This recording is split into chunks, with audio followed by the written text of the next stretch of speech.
Senator Schmitt, Senator Schmitt, Senator Schmitt. Thank you, Madam Chair. You know, East Palestine is a town that outside of East Palestine and folks in Ohio, people across the country probably hadn't heard of before this terrible tragedy. And there's a lot of towns like East Palestine. I know here in Missouri, where I'm from, Garden City, Bolton, Sykeston, Bridgeton, Missouri, where I'm from, a real blue-collar neighborhood.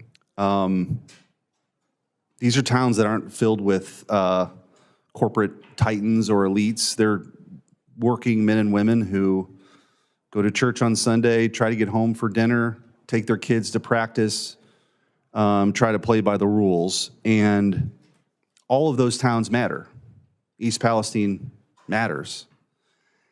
And instead of showing up in towns like this, and specifically East Palestine, this administration demonstrated that they didn't matter. Joe Biden still hasn't showed up to East Palestine. He's been to Ukraine, but not East Palestine. Pete Buttigieg, it took 3 weeks for him to show up. And I think so much of this, in addition to the things that can be improved, is a lack of attention from this administration that the people of this town, for whatever reason to them, weren't worthy of an appearance of letting them know that we're going to support them.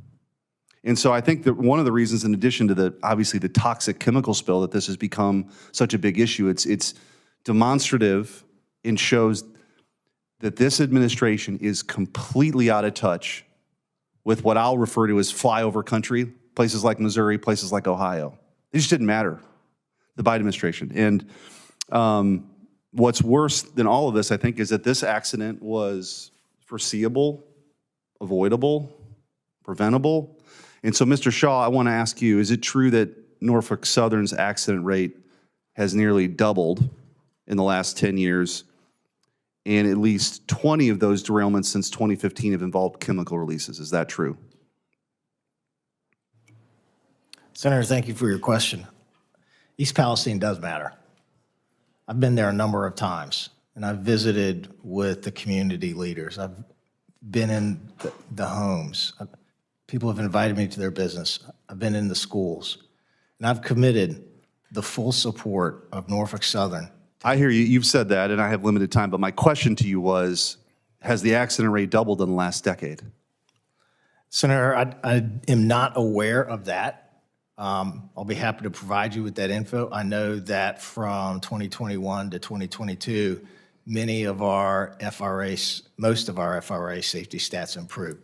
We will continue to get better. We are going to learn from this accident, and that's my commitment. Is I will lead Norfolk Southern and the industry to better safety practices. Well, I would hope so, and you know, I think understanding and we're happy to educate you on those statistics that we have at our ready about how the accident rate is doubled, because there's a lot of folks who live close to railroad tracks. I do.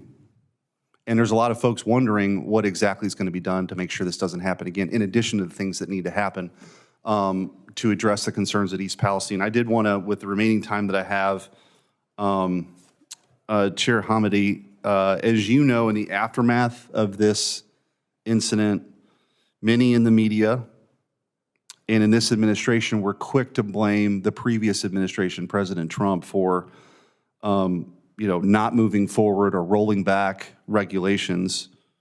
However, those arguments have been dismissed by including the USA Today and even the Washington Post, noting that none of the regulatory changes made during the Trump administration at this point can be cited as contributing to the incident.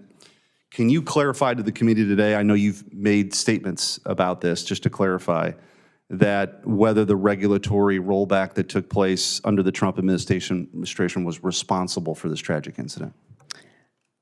I am not familiar with the all of the regulations and actions taken on those regulations from that administration. What I will say is, with my comments were with respect to electronically controlled nomadic braking. And there were a lot of comments about how that would have prevented this derailment, Yeah, I think which is not accurate. Right, that was specifically cited by Pete Buttigieg, who, by the way, is not here again. I point out, I have many questions for Pete Buttigieg, and maybe he's taking more personal time.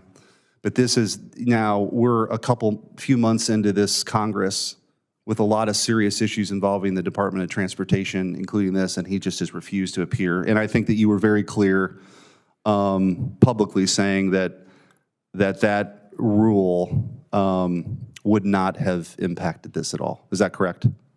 It would not have prevented the derailment. Correct. Yes. Correct. And Madam Chair, I'll yield back the rest of my time, but I do want to mention the obvious, as I just did, that Secretary Buttigieg is not here. He's yet to appear before this committee.